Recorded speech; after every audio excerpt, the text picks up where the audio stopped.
Good morning, and welcome to another exciting edition of Day 4 with the man Frank SCALISH, where he will be taking all of your questions today. And I've never known a question that Frank doesn't have an answer to, so get them in on your comments, the instant feedback, whether you're, I don't know if you're listening on YouTube, is the only place you're listening live. So get those questions in while we take care of some business, and then we also have a stack of questions that were submitted via email from our listeners. Frank, are you surviving the middle of January? It's not a pleasant time to be a bass fisherman right now in the majority of the country. Yeah, I this is my least favorite thing that occurs is when you get that Alberta clipper that comes down from Canada. It funnels all the cold, all the cold down here. And like we've had single digit days or nights anyhow for the last 4 or 5 days. Most of our water's locked up now. Some guys I know are getting out on the ice, but then next week we're going to have 4 days of rain. And so this time of year is it's real iffy. I actually hate this time of year because anytime I can't be outside drives me mental. So, and there's not enough ice right now. Is there enough ice now for ice fishing, or is that still sketchy? Very, very sketchy. Very sketchy. It's getting better. But next week it's gonna have rain and it's gonna ruin everything. Yeah, this is a good time of the month to take care of activities, Yeah, I mean, traditionally what I do now is I'll get all my powell rods together, clean all the rods, check all the guides. I actually wax them, and it's the time of the year where you spend a lot of time waxing your rod, huh? That's what I just heard. Okay, so basically we're going down that road. No. That's a good tip to check all the rods. I got the exact same thing. I got my pile of Denali's in the corner. There's about 30 of them. I've got a pile that has, so I'm really bad about after a tournament just jamming them back in the rod box. And yeah, I mean, I do the same thing, but I do keep up with my equipment as the season goes on. So like once a month, I'll take everything out and clean it all. And yeah, I walked into that one, dude. I knew that was coming. New shirt. But, and so I try to keep up with it throughout the year, but in the wintertime, that's when I'm going to go through, at least when I can't get out in the open water, I'll go and I'll take apart all the reels. I'll clean off the gears. I'll clean everything out. I'll redo everything. It's a process because I'm like you, Matt. I've got probably 40 rods and reels, and, because we as bass guys, we treat all of our rods like golf clubs. Every rod has a specific task. And when you're in the tournament game, unless you're going as a non-boater where you have to have, one stick will do triple duty, you know what I mean? But as a boater in the tournament world, instead of taking the time to re-rig everything on the water every time, you'll have a rod set up for every scenario. So if things change, you just reach in the rod locker, pull one out, you're good to go. So it's very important to keep up on your equipment. The last thing you want to do is dive in your rod locker, reach in there, grab a reel, and you haven't re-spooled it all year. And then, then you have issues with break-offs and all that. That's the one you just give to your buddy. Oh, yeah. Totally good, man. Just strip off about 10 yards. So sometimes I also take a break for a couple weeks. Like, it's good. Like, I'm just kind of at the end of that. I've been really in, but, go do something different, hang out, do something, just take a week or two off, watch some TV shows, Netflix binge. Right. Take the wife or girlfriend on a date, that type of thing. So there's nothing wrong with that. No, speaking about dates, dude, I saw you posted, you guys had cowboy hats on. What's up with that? Oh, yeah. I was talking with Matt Steffen about it. So Mike runs the Fort Worth stock show and rodeo. Gotcha. And he listens to BTL and he watches Chris's stuff. He's an angler down in Texas for night with him over I met him at the Classic one time and then just messaged with him over Instagram. And since he runs it, he has like front row seats every night. It's like 24 days long. The Fort Worth stock show at rodeo. So it was Bulls night out. So he invited us and Chris and Trait. We went down there. We ate at his restaurant, Riata's, and it's authentic Texas cuisine. It's legit. I guess he's got a number of restaurants that he owns in the fort, but it was, steak and shrimp, but then it was phenomenal. And then we went and watched some of the best bull riders in the country. So what a cool scene that is. But yeah, so 90% of the people there had the old cowboy hat on. So you had to blend, man. I loved it. It was fun. It was like I said, it was one of those evenings where even though we were with fishing people and the relationships are made through fishing, we really didn't talk about fishing much. We just enjoyed it. And it's cool to watch professionals. Like the bulls know what's up. The people who keep them safe, the bullfighters know what's up. And I think there was one guy who limped off, and it was because he was riding with bone spurs in both hips and 2 torn ACLs. Like before he even got on the bull, he was already hurting. Well, I mean, you got to expect that's not, for the faint of heart. Yeah. If you guys are in the Fort Worth area, let me see if I could find it here. We'll give him a little plug. It's give him a shout out. Riata's restaurant, REATA restaurant. Like I said, I think he's got a number of them. It's on Houston Street, and they call it Texas cuisine. It's good stuff. Excellent. Like, I mean, we're talking like, oh my gosh, yeah, dude. Yeah. Come on. So that's what they had. So he did like pop-up restaurants at the by Dickies Arena, and moves his entire restaurant for basically a month next door, so you can go eat and then go to the rodeo. Dang. They do it big in Texas. You ever known a bull rider? They're a different breed. No, I've never known one personally. No. I had, so in my late 20s and early 30s, I had a desire to do the Oklahoma hat trick, which I guess you could also call a Texas hat trick. I think we've talked about this on the show before, which is where you noodle a catfish, ride a bull, and knife a boar all in the same day. Perfect. Now, as I'm approaching 40, I think that's a great way to really hurt yourself. Like, I just think about any of those three, and I'm like, that is rife with danger. Oh yeah, that's 100%, dude. My dad and my brother went down to Florida to knife boars, and they took videos of it. And actually, like, I'm a hunter, and I get the whole thing, but that was savage. It was savage, dude. It is.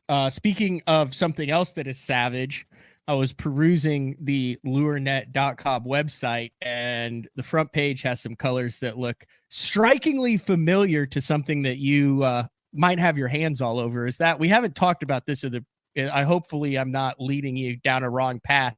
Those look like Frank Scalish colors in the baby ends.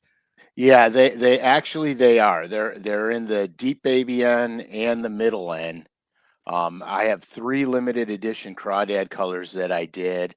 And they're finally out, which is great. They're really cool. I actually have them. Oh, well, that's even better. Hold on. Let me cancel this. There you go.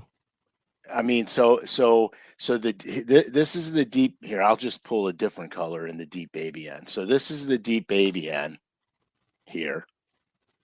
And then this is the middle end. And this is Table Rock Craw. This is Red Swamp Craw. So these two colors, these 2 crawdad colors I designed, and they're really bad to the bone, but more than the color, because there's another color out. It's called Orange Belly Craw. That's the one I had my eye on for the Ozarks. Yeah, this is a killer in the Ozarks. So Orange Belly Craw. So at any rate, so deep baby end, middle end, and they're about the same size, okay, but they do different things, and this is what I want to talk about. So I'm dropping the deep baby end down getting to go with the middle end. So if you see the middle end, you see how that bill design is. Now remember, these lures were designed a ton of years ago. All right. This bait here, you see how the bill design is. This bait here walks over and crawls through rocks like nobody's business. This is my go-to bait in the early spring when the water temperatures are cold and you're casting 45-degree banks with boulders and rocks on them. It's very similar to when people fish the wiggle wart or the rock crawler. This is pretty much what I'm throwing because I grew up with it, and it was around forever, basically. So this is what I do in that situation. But here, the deep baby end, the deep baby end will run about, I'm going to say 6 to 8 feet, where the middle end runs 7 to 9 feet. So when I'm in that early spring period, I'm throwing both of them. Okay. And the reason being is because the middle end is going to crawl over the boulders and has a really good deflection characteristic to it, where the deep baby end will come through the rocks equally as good, but the deep baby end comes through brush really well, which you wouldn't think about it because of the skinny round bill on it, but it does. I actually was fishing this thing a couple springs ago, and I was catching them out of buckbrush. And for anybody that has seen buckbrush, it's got a lot of little branches on it, and I was running this thing right through the tops of the buckbrush. In fact, I think we got a couple videos of that. Hold on, you sent them to me like as the show was going on. Oh, well, so, yeah, because I'm a last minute kind of guy, dude. Okay, we'll try this one. I don't think we'll have audio for it. No, there's no audio. Yeah, well, I mean, we won't be able to hear each other for the next 5 seconds. But if you're listening on iTunes, it's we'll run it and then we'll describe it.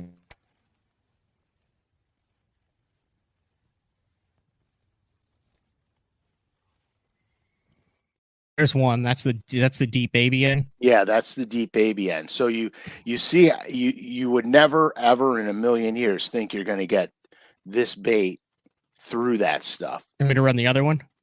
Yeah, but run the other one, and then I'm going to show you. I'm going to tell you the trick to get it through there. Okay, here's the other one. Yeah.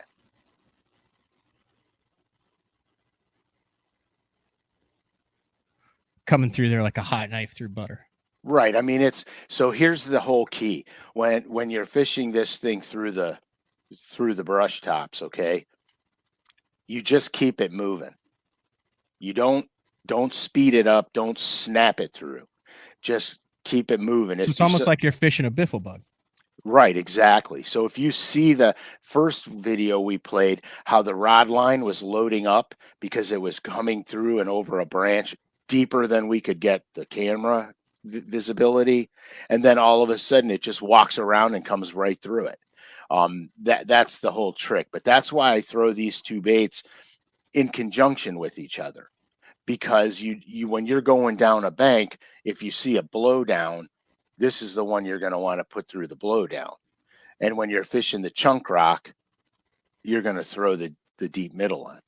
I mean the middle 1-2. That's in my neck we call that a 1-2 punch. Right. Yeah, absolutely. Because you have, no bank is created equal. They're not all the same, and they don't have all the same debris on them or the same cover on them.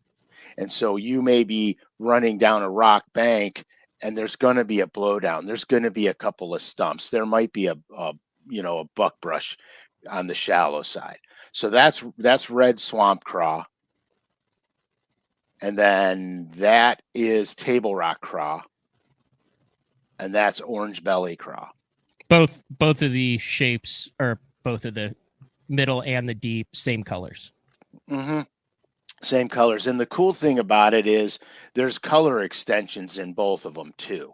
So these three craw colors are the limited runs, and then the color extensions have a lot more colors in them, and they're on LureNet right now also.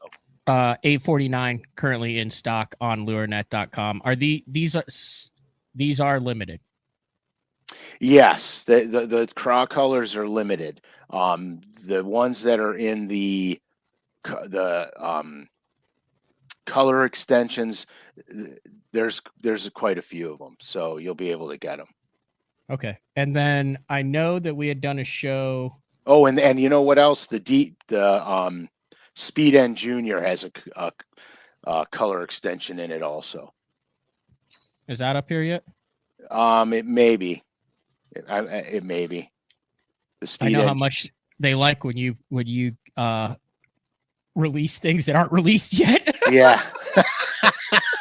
I do get a little. Hey, from time to time, I do get scolded. You get a little phone call there. What's this? Okay, here I'll just throw Speed End Junior. Yeah, Speed End Juniors. There you go. This one? Yeah, they should all be Speed End Juniors. Oh yeah. So all those colors are now released. All the color extensions in the Speed End Junior are out now, so you'll be able to get them all. Wow. Yeah, there's some good colors in there, folks. Yeah. Oh yeah, it's banging. I mean, it's banging. So yeah, so that was, that's it. And you guys know, I mean, you guys know that I am a Norman freak machine. I've been fishing Norman crankbaits my entire life. It's probably one of the crankbait lines that I have such an intimate knowledge of, just because I literally have been fishing these baits since I was a child, almost, since their inception. So I know a lot about them. I've put them through the test. I love the fact that they're gel coated. It makes them a little bit heavier. I love the fact that they're made out of butyrate, because it gives it a dark, deep knocking sound in the chamber. There's just so many good attributes to this bait. It's one of my all-time favorites. I would probably say the next crankbait line that I really like are the Fat Free series. It's another line that I've just grew up fishing with. You know what I mean? So yeah. I have let the ball drop on the clothing, which I said we're going to have the clothing released before the Classic, but now we have some competition. Now, this is not on the LureNet site. This is on Jason Christie's personal website. Have you seen his new drop? I have not. I think you'll like it. Look at that. I do. Slow roll, baby. It's got that booyah spinner bait. Oh, yeah. And it says slow roll behind it. That's a good shirt. That's pretty good right there. Yeah, that's a good shirt. I'm going to take my hat off to that. Yep. All right. Are you ready to get to some questions? We got anything else to cover before we hit the Q&A section of the program, Uncle Frank? No, I think we should let her rip. All right. I will kind of alternate. I'm going to scroll back up through all of the StreamYard questions. And so the first one that I saw, I love when someone asks a question and we're like, oh, we got an entire show on that. So TP says drift socks again, how to drift across the spot, deploying the sock cast placement. Are you drifting over the spot? Day 4, number 83, a full hour of diagrams and drift sock knowledge, like literally every single thing you could ever know. Like, I felt comfortable after that show that I could go out, deploy a drift sock, and catch them. So day 4, number 83. And those are the easiest questions to answer, because you're like, hey, here's an hour or 2 hours on it. Yeah, I think we did. That show was over an hour. It was right at an hour. Okay, right at an hour. And that show there, I got very detailed on exactly how to use your drift socks for fishing. Everything you do with a drift sock is for control and the speed that you want to bounce your bait over those rock piles, or that structural element. So check that show out, because it's so detailed that nothing I can do in a minute is going to give it justice. Lincoln would like to know if you've played around with hover strolling yet. You know what? I haven't done the hover stroll yet, but back in the day, before they called things Demiki rigs and Ned rigs and hover strolling, I used to employ a light jig head and do the same thing. on the trolling motor, but I have not played with the tweaked versions. Anthony, what situations would Uncle Frank Carolina rig with a lighter egg sinker weight? I know it carries a size than 3/4 ounce, but what situation? Okay, so I do this a lot. Generally in the pre-spawn, when the fish are staging on secondary points and shallow gravel bars leading up into their spawning areas. Generally, it's 3 to 5 feet deep. I'll do what I call a light Carolina rig. I'll go down to a 3/8 or even a 1/4 at sometimes, barrel weight with my presentation. One, because when I cast out there, I don't want that kabloom of the 3/4 ounce. I want it a little lighter. It's shallower, and I can fish it a little bit slower, or just keep it moving. In most cases, if I'm smallmouth fishing, I always try to keep it moving. I don't want the bait to just stop, because smallmouth are like cats. If you keep it going, they're interested, and then you pop it over a rock, boom, and then bang, they go after it. Sometimes if you're doing the smallmouth game, especially on inland lakes, the minute the bait stops, the bass lose interest. So I try to keep it moving, but that's usually when I use that technique. Sometimes on shallow grass flats, I'll also do the same thing, where I don't want the heavy weight balling up in the root balls. I want to keep it kind of slithering through and slithering along.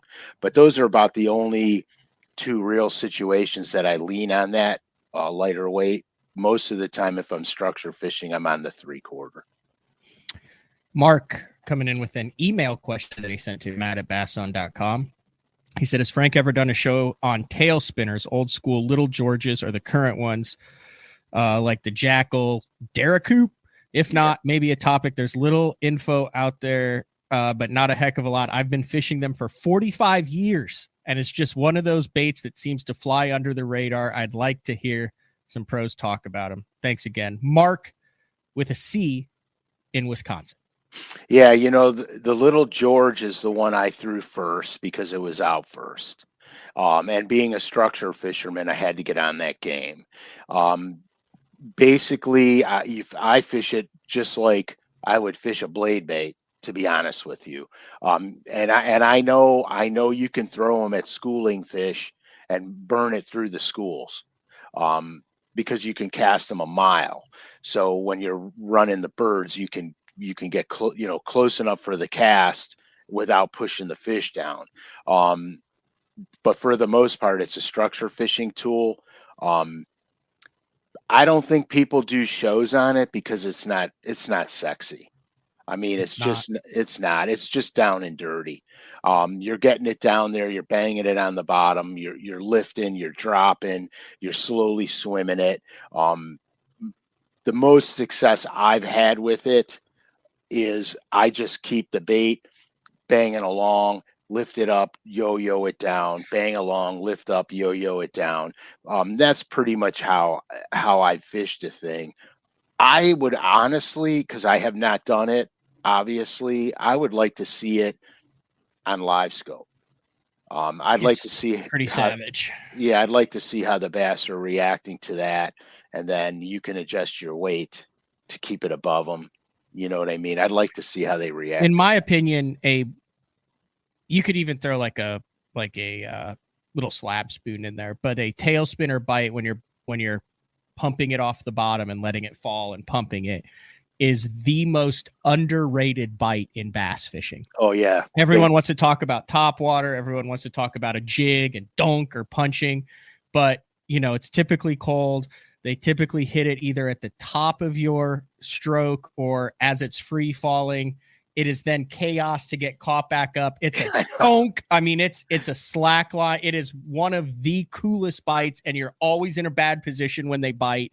And it always seems like that first couple, cranks and stuff is just total chaos. Am I wrong on that? Am I fishing it wrong? Or do you agree where that deal where like your heart jumps, where you're just like, brr, brr, donk, and you're just, oh my God, there's one.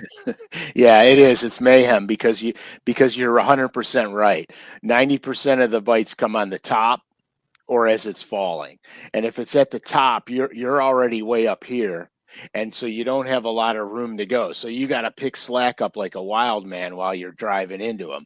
And then of course, if they hit it on the fall, it's like a jig bite. It just goes, it's savage. It's savage. Yeah, we'll go with this one. I'm just curious on how you answered this one. Where do you see the industry in 5 years? Do you think a lack of hard bait sales forces big manufacturers to close shop? And does the pattern of fishing move back to bank beating in time to save the hard bait and big bait companies with everything moving offshore with this forward facing sonar stuff? No, it's kind of cyclical. The bait choices are cyclical. It's all predicated on tournament fishing. And I'll give you the perfect example. Decades ago, long before our sonars got to the degree of technology that they are today, Fritz made a big showing with the pose crankbait and deep crank, and Paul Elias with the kneel and reel technique. Big crankbaits. When I say big crankbaits, I mean big build baits, deep divers were selling like mad. You couldn't make them fast enough. That's because the tournament game was focused around multiple seasons. And so you had a bunch of different techniques that took place. When the tournament trails started to change their game around the pre-spawn and the spawn, a whole new lures takes over. Soft plastics becomes the thing. Okay. Everybody's gravitating towards soft plastics because that's what they're seeing in most of the tournaments. Then they move and they start to go up north where the real fishing is, and they start to go smallmouth fishing. Okay. Sorry, that tickled my funny bone. Where they start to have smallmouth come into play, and then drop shot little baits and like Great Lakes Finesse, Beast Coast, companies like that are focused on that smallmouth game start to take a precedence because now they're going to Thousand Islands, Champlain, Oneida, et cetera, et cetera. And so what you're seeing is the tournament trails are actually not driving lure sales per se, but they're creating the trends. And so with the advent of now we're getting into the current time with live scope, okay, the Demiki rig is getting to be a huge player. Chucking out the jig heads on the FF sonar minnow, for example. Chucking the jig heads out and the fish that you could see in front of you now. And so that now this whole other technique is taking into shape. So now we're going to see lures that are more focused on live scoping or forward facing sonar techniques, even jerk baits. Jerk baits have always, forever been around. I mean, Smithwick was one of the first suspending jerkbait companies on the planet, and they're still here today. But forward-facing sonar is breathing new life into the baits because people are realizing that they're not 100% just for the cold water period anymore. The suspending game. And so now you're seeing guys fish baits year round where it was seasonal, mostly seasonal. And so I think that's what you're seeing. In 5 years, where do I think it's going to go? God only knows, because everything's predicated on technology and where the tournament trails are going. I mean, honestly, what I would like to see in a tournament trail is I would like to see 12 events a year, one event in each season, one event per month in each season. Because then what I think is going to happen, guys that are more, diverse are going to start to rise to the top. And you're not going to see like a sight tournament, guys that really do it well. Like back in the day, Shaw Grigsby was an animal sight fishing. So anytime you had a sight fishing tournament, you had 10 guys that were so good at it, like beyond belief good at it. Mhm. You knew they were going to occupy, somewhere in the top 15 slots.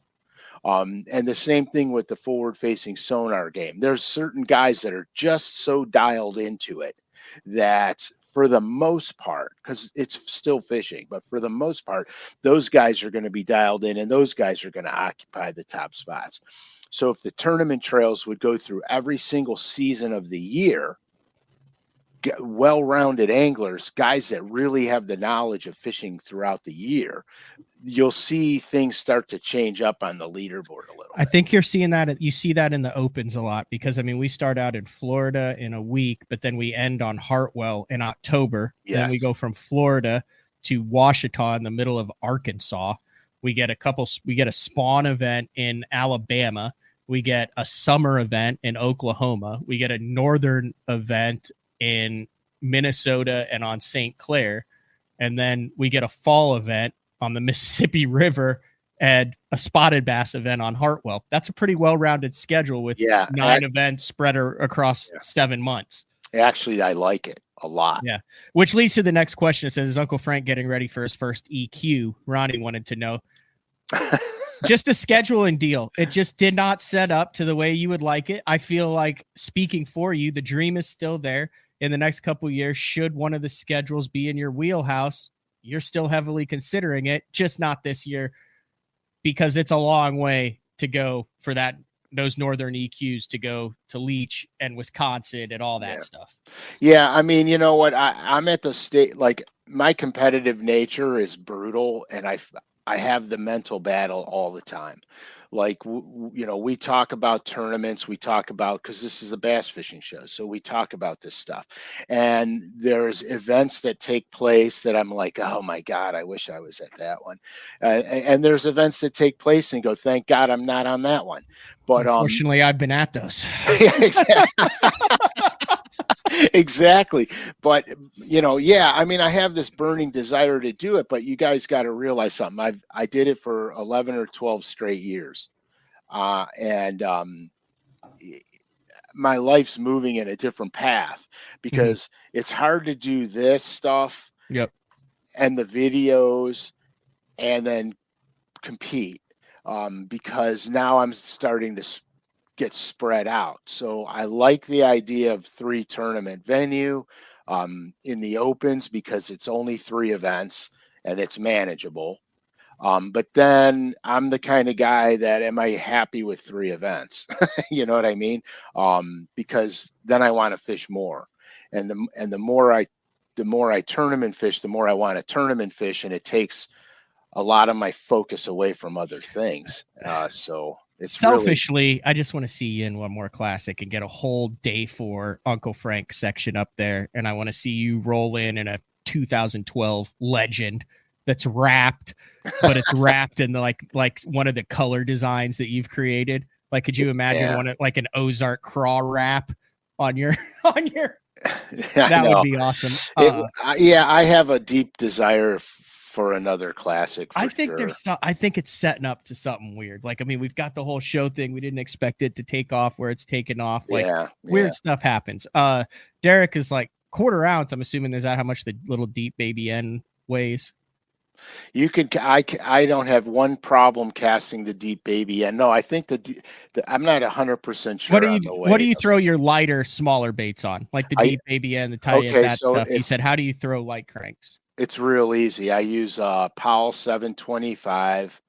I'm using a low speed lose reel, and I set it up with 12-pound fluorocarbon, and I have no issues casting it ever. It casts like a bullet because it's gel coated. It's heavy. Well, now we're just getting ridiculous. Cade wants to know if you know anything about drift socks for kayaks. My statement before you say anything would be is, if you need a drift sock to fish out of a kayak, you probably shouldn't be out there in a kayak. Well, yeah, exactly. Well, they make so many different size drift socks. Yeah. Like if you went to Lindy, for example, there's probably 3 different versions of drift socks in, 12 sizes. So you can just go that game, and definitely watch the drift sock show, because because in that show I explain how to slow your boat down enough, and how to use it if you're going to cast and not have to drift over structure, but you're going to cast, how you could drift down a grass edge or a bank or something like that. So you'll definitely want to get that. Nick would just like you to give up an OG Lake Erie trick that you haven't given up on the show before. Just one OG Lake Erie trick. It's January. It'll probably get buried in the archives. No one will ever remember it, Frank. Big deep diving crankbaits, I would say. NXS, DD22, that kind of stuff. Norman NXS. Overlooked, very overlooked, but you appeal to a whole different food chain when you're throwing big cranks for smallmouth. It's good stuff. John with an interesting question. Is it beneficial for a fisherman to get a cat as you practice in the winter reeling in cat toys on your different rods? I am not even going to lie. I have absolutely 100% done that. 1,000%. I got a little ice fishing rod and I load it up and tie a little. What I did was I made, you guys are going to think I'm out of my freaking mind. I made mice patterns, fly tying. Listen to me.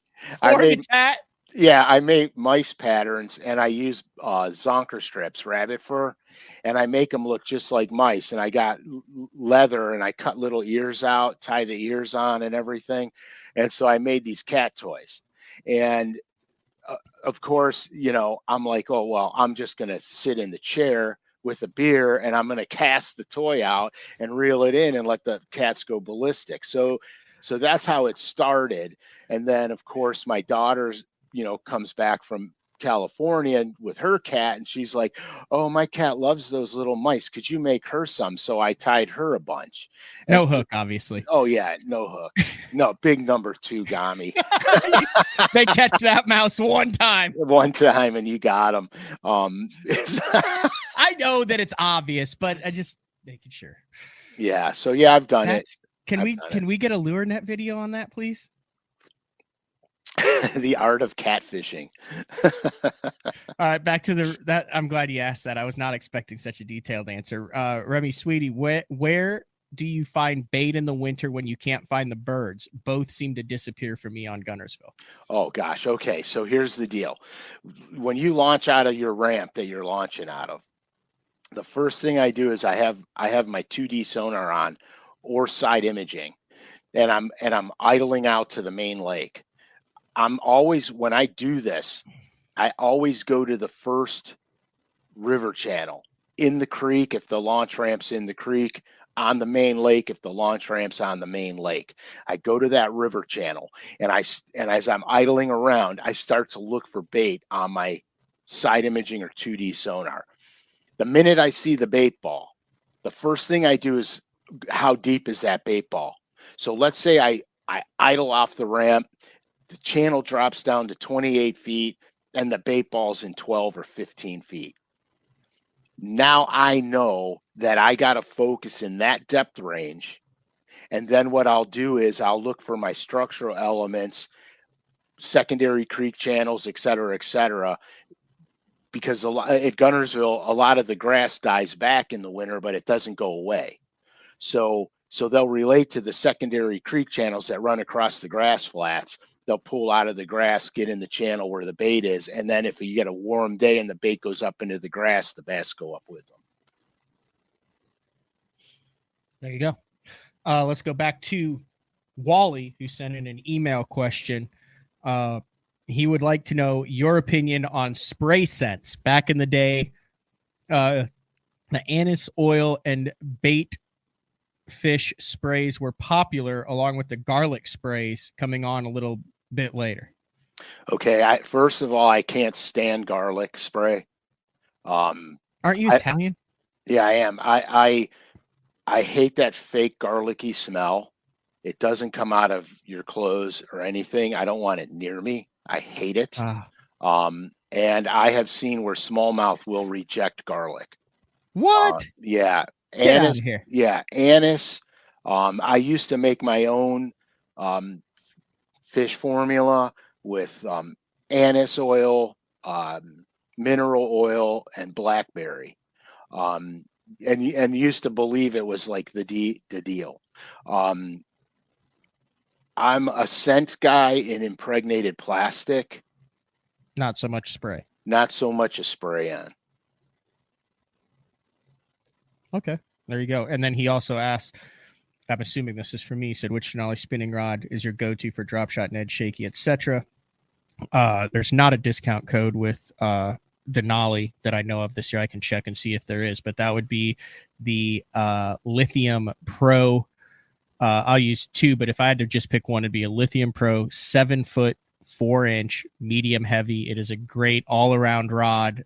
You can power fish with it, you can finesse fish with it. It's got the length for offshore, it's got a fast enough tip to be accurate with it around cover. You can drive a hook home, you can also finesse them with it. So that would be my choice. My second, if I was just strictly offshore fishing or smallmouth fishing, would be a 7-foot medium action in the Android series. It's a $350 rod, but you buy one of them and you're good to go. And it's you want something that's a little bit higher quality so you can feel those bites and fight those fish a little bit more and have a little bit more give when you get around the boat with that medium action. There you go. All right. This is great, man. Because I don't get to see the questions, so this is good. This is fun. All right, let's go back to another question. Brian has two questions after the Day 4 Texas Rig show. What line size and what kind of line is best to use just for straight up Texas rigging? Okay, so line size is going to be determined about the cover you're fishing and the depth you're fishing. Fluorocarbon all the way. I don't use anything when I'm Texas rigging unless I'm punching, then I'm using braid, but fluorocarbon all the way. I just want the least amount of stretch I can get away with. That helps you detect lighter bites. And then I adjust a lot of times. I'll adjust my line size. Like, let's say, remember in that episode, I said, if it's windy, you want to go to a heavier weight, right? Mm-hmm. So let's say you have to have a little farther casting distance. Maybe the water's super clear. Maybe the fish are a little skittish. I need a really good casting distance, but I can only do that with a 5/16 or a 3/8. I can't do it with a quarter. So then I'll bump my line size up. I might go from 17 to 20 or from 14 to 17 because the thicker line is going to slow your fall down. So I can create the same fall rate I get with a quarter by bumping up my line size a little bit and going to a little bit heavier slip sinker. And then his other question, Brian's other question was, is there a crankbait that is the size of a DD22 with a swimming depth of 10 feet? The DD22 on heavy line. Right. Well, exactly. So essentially, basically, what I do with the DD22, because I agree with you, they quit making the DD14, which realistically didn't get down quite to 14 feet. That was the bait you would want. But the DD14 had a different build design than the DD22, so it didn't swim the same. So what I'll do is I'll overline the DD22. I'll throw it on 20-pound line, and you're gonna cut 4 feet off of that thing in a second, and then you could fish it in the shallower zones. Traditionally that's what I do. Talking about blade baits, jigging spoons, and tail spinners. Anthony mentioned how you tend to snag those up because you're fishing on the bottom and you lose a lot of them. And then there's a little bit of discussion. Do you have any tricks to get those heavy metal baits unstuck so you're not going through 3 pounds of lead every time you're on the pond? Yes, I do. And I very rarely lose a jigging spoon, especially if I'm fishing in the rocks. Now, when I'm fishing standing timber, sometimes I'll lose a spoon or two. But the thing I do when when I snag it on the bottom is I immediately don't pull on it. The minute I know it's hung up, I stop it. And I loose shake the rod. I loose line it. So I just shake the rod tip, loose line it, and the weight of the spoon will knock the hook free, and then you can get it out. Or you can literally use a crankbait knocker. The safety clip on a big lead arrowhead, like it's a big lead sinker with, you could throw that down there. You make the line tight, hook it on your line and send it down there.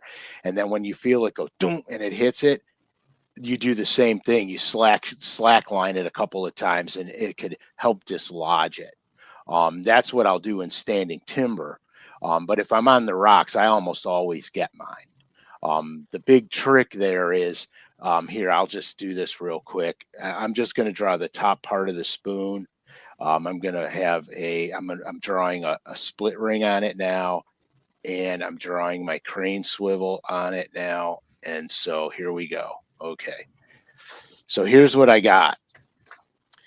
I have the split ring and then my crane swivel. Okay. So here's why this is important. Show that picture again. You just drew that? Yeah, just now. That's impressive. Okay, so what happens is the split ring to the crane swivel, and then you tie to the crane swivel, gives your spoon more freedom of movement when it's darting up left and right. So that gives it more freedom of movement. But when you hang it up also, it's doing the same thing for you. It's giving that heavy lead, the heavy weight of the spoon, freedom to knock itself out of the rocks if you get snagged in them. Very nice. I'm not sure how you can answer this one because this is like multiple shows and it totally depends on how you're fishing, right? But have you ever done a show on boat positioning? And if not, can you do a quick synopsis? The quick answer to that is no. There's a long answer to it, though. There's a very long answer. So can we do a show? Have we done a show on boat positioning, like for different scenarios? No, let's do that. Okay, put that down on the list. The dad bod angler with a great show suggestion there. And then just save it for the entire show. And then we can go through the kind of different, flipping. I think you've done how to approach a lay down before, or how to approach a blow down. Which I guess would be boat positioning in a sense, but let's save an entire show where you can do some diagrams for how to approach an offshore spot, how to approach, a cranked spot, how to approach. You've done a dock show. I know you've done it, but we haven't ever put it all together in a show on boat positioning or kayak positioning. Yeah. So while we're doing that, I just wrote down a bunch of perfect show ideas for that. Here's a good one that you might actually have an answer to. Alex wants to know, do you have any quick tips for catching muskies? Had a bunch of followers, but no catches yet. Yeah, I do actually, because I muskie fish a lot. Okay, so here's the deal with the muskies. Okay, everybody, the figure 8 at the end when you're reeling in and you see the big tank following you and you got to figure 8 them at the side of the boat. Remember, muskies and northern pike, they're long and thin like a torpedo. That means they cannot turn around so much. They're most effective in a straight, fast burst. Where you look at a bluegill's like a plate. It could literally turn on a dime because of their body size. As you get into the bass, they're a little more longer, but they're still kind of fat. They turn pretty good. Okay, muskies and pike are like missiles. Their best form of attack is straight on. So when you're figure 8ing them at the side of the boat, don't do little mini ones. Take your rod length and go long sweeps with it and then hit it a couple times like that to make the lure dart in a straight line, faster, because that faster movement on the lure is going to create the predatory nature. The thing's going to think it's getting away. That's the main thing. The other thing I do, believe it or not, guys think I'm crazy, I downsize. I'll downsize my muskie baits. Most of the time when I muskie fish, I'm just fishing crankbaits. Anyway, bass crankbaits for them. So just downsize a little bit. Swamp Pickin' wants to know if we can get some custom painted blade baits from the mind of Frank Scalish. Okay, I'm working on War Eagle jigging spoons. I do have some custom painted blade baits in the Head and Sonar that have been out for a while, actually. Yeah, let's see it. Yeah, Are they out on the site? They should be. I would imagine. Pull it up, see. Yeah.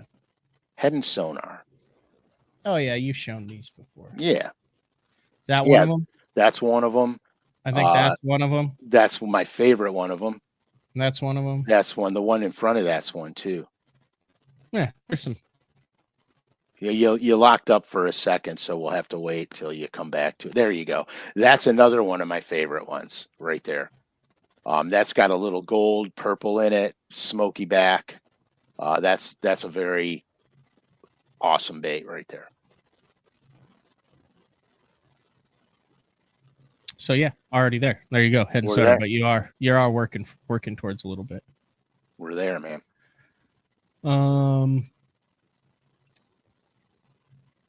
John would like to know, what is the longest stretch of time you've gone without catching a bass? You've had some stretches.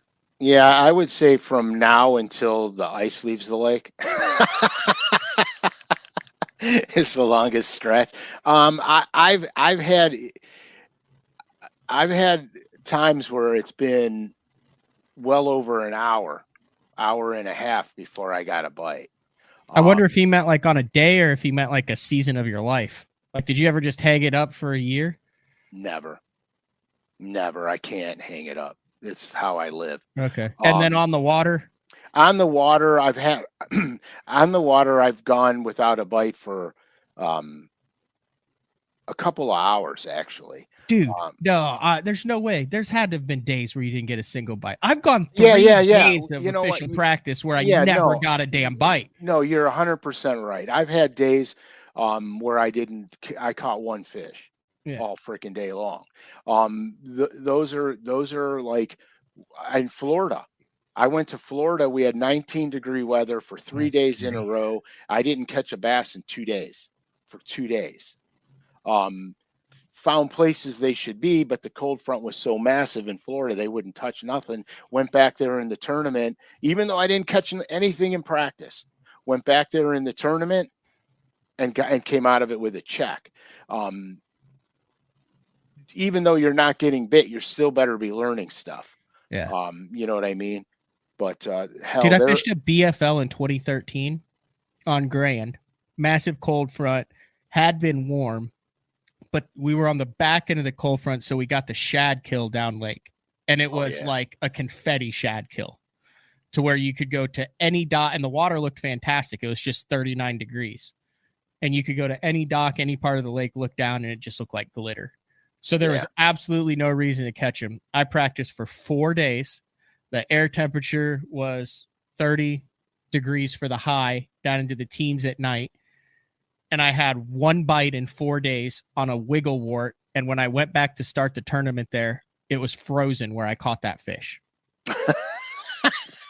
I went the entire day. I made a joke with a dude that I didn't know at the beginning. I was like, I might just jerk bait. This was way before. This is 2013. I said, I might just jerk bait dock posts and hope to snag one. And he laughed. We get back in. He goes, dude, I snagged one jerk bait and dock post right in the freaking dorsal fin. It was a 4-pounder and he top 10'd it. Took 2 pounds to get paid out of 200 boats. Yeah, that's brutal, dude.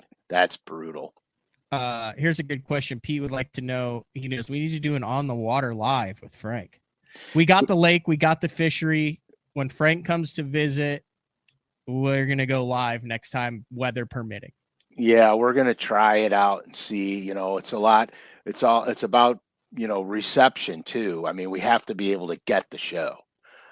So yeah, I mean, we're working some kinks out right now, actually. Lincoln, do you ever trick out reels with upgrades, handles, bearings, spools, etc.? Yeah, so that's a pretty cool question. So back in the day, like I used to take my Revo STXs and gear them down with Corrado gears. So I can have the castability of the STX. I mean, not Corrado gears, winch gears. So I would have the castability of the STX and low gear ratio of the winch, because the gears were interchangeable, and you got to change more than just the big gears. You got to change the little pinion gear in there too. But yeah, I used to do that, and then I would add put handles on them, a little bit longer handles. I'm not a fan of the smaller handles in here. I want a bigger handle. It's just more comfortable for me that way. But yeah, that's pretty much what I do. Don, any news on the new Smithwick coming out with a quicker action? Christy mentioned it on his show podcast. Yeah, I'm not going to dive into that right now, but we're working on a lot of things with Smithwick right now. There you go.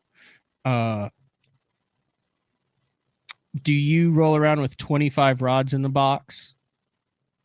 Or out or in the box? Are you a guy who puts everything on the front deck as you use it, or do you keep a tidy front deck? I keep a very clean, neat front deck. I hate rods everywhere. It gets in my head, and I don't fish well. I'll have probably 30 rods in my boat, all rigged and ready to go.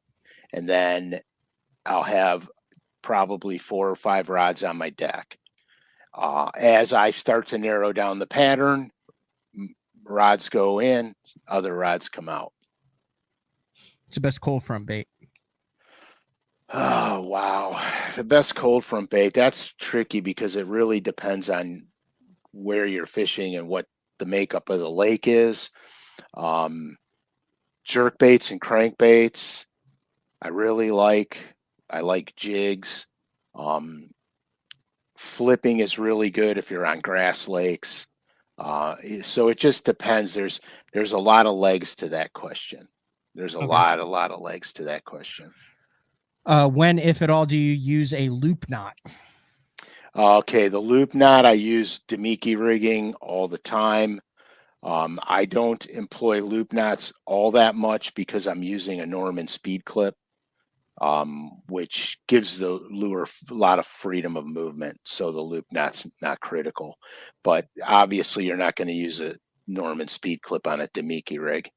So I'm using a loop knot.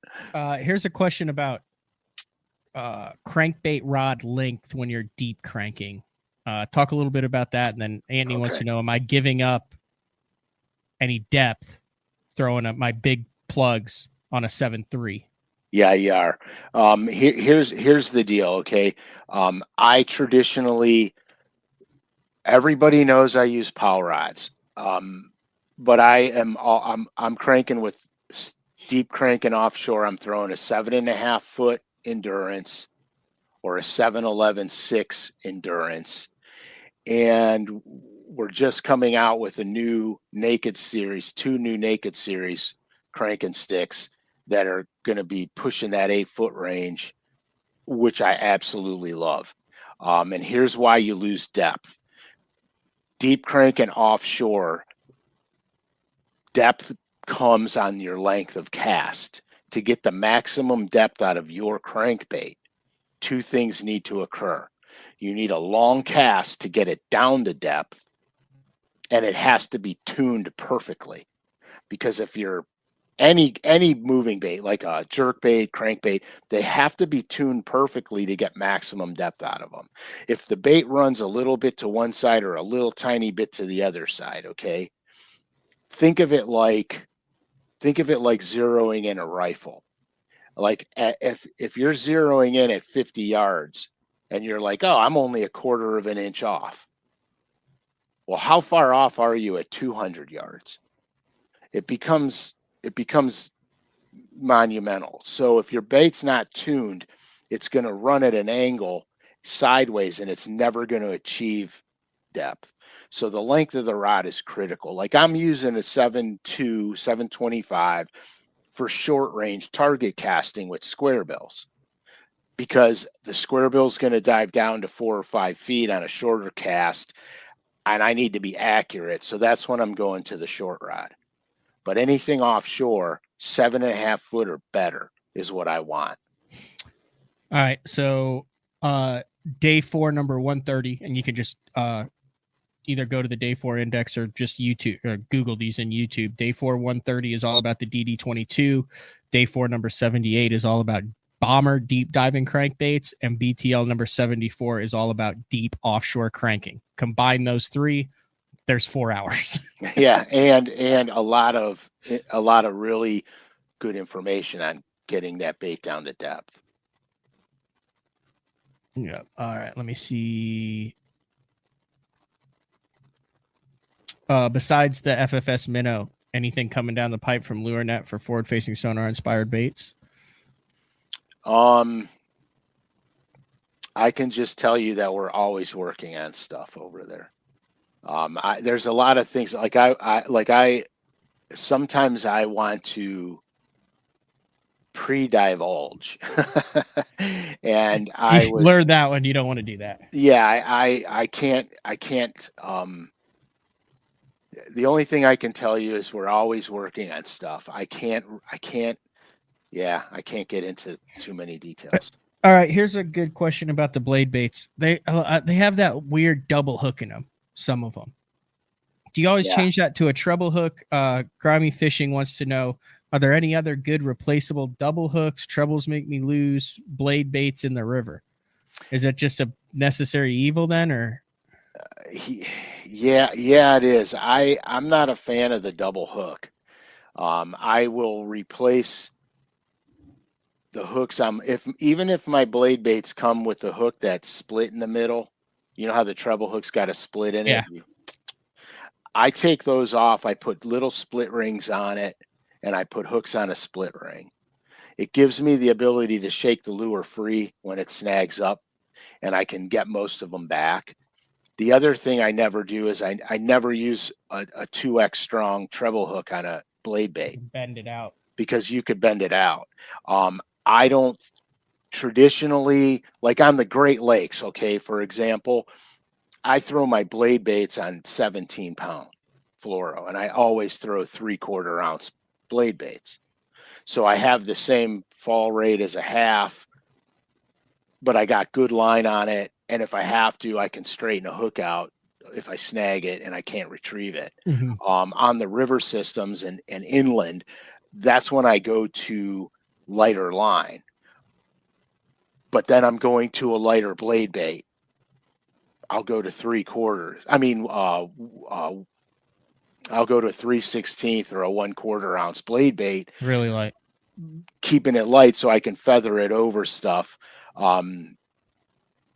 It's kind of a trial and error kind of thing.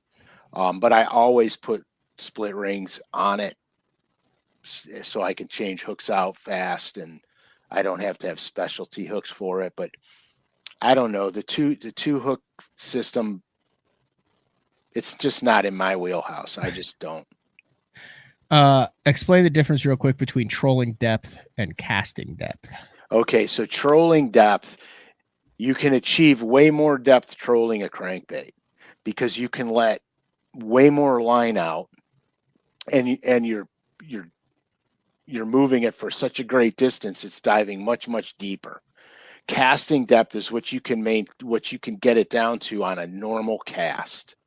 So this is where the rod length thing came into play. So if your normal cast is so many yards, with the longer rods, you can add an extra 15 feet to 20 feet of cast to it. Now you're going to get your bait.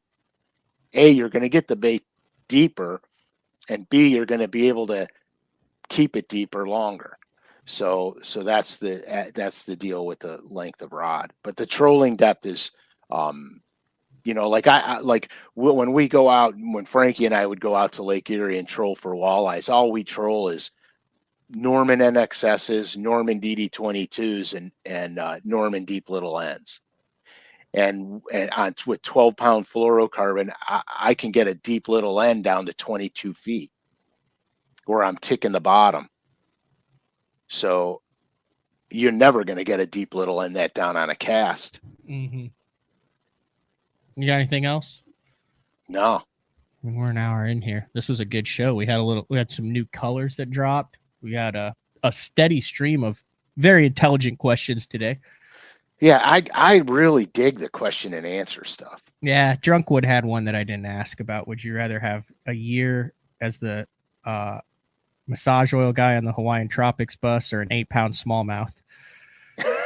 Yeah, I guess I just ask it in a way. I guess you just asked it. Other than that, they were. I'm going 8-pound smallie, dude.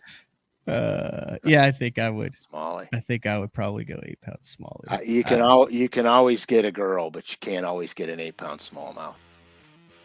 There you go. That's a great way to end the show. All right, we got anything planned for next week? Nothing that I know of. We'll figure it out. Oh, show the end the show. Did you get your hands on those new Booyah one knockers in the new colors? Oh, heck yeah, I did. You finally got some of those in. We'll end the show with that, with a little show and tell. Okay, so here's the robin egg blue belly. So these are too pretty to even throw anywhere near a rock. Oh no, they're beautiful, dude. And then here's the bone belly. And I love the bone belly one because this is going to translate into shad real well. Mm-hmm. This is going to be real shaddy. Here's the chartreuse belly, which is twisted. And then here's the red one. Ooh, that one. Ooh. Right? That one. Yeah. Right? Because don't forget, they run like that, and when they deflect up, and they click up, you get the red tip. Which one am I missing? That was it. There's four. four. No, I'm missing an olive belly one. Oh. I have the olive belly in here somewhere. Be careful. Don't put a hook in your hand. And then here's the olive belly. Oh, yeah. That's just for more. That is a strong color. Right on. So there they are. And I got them right after the show, the last week. Yeah. I literally got them right after last week's show, which was fabulous. All right. You want to do it same place, same time next week? Yeah, let's do that. I'm in. Let's do it. All right. This has been another edition of Day 4 with the man, Frank Scalish. We'll see everybody next week. Later.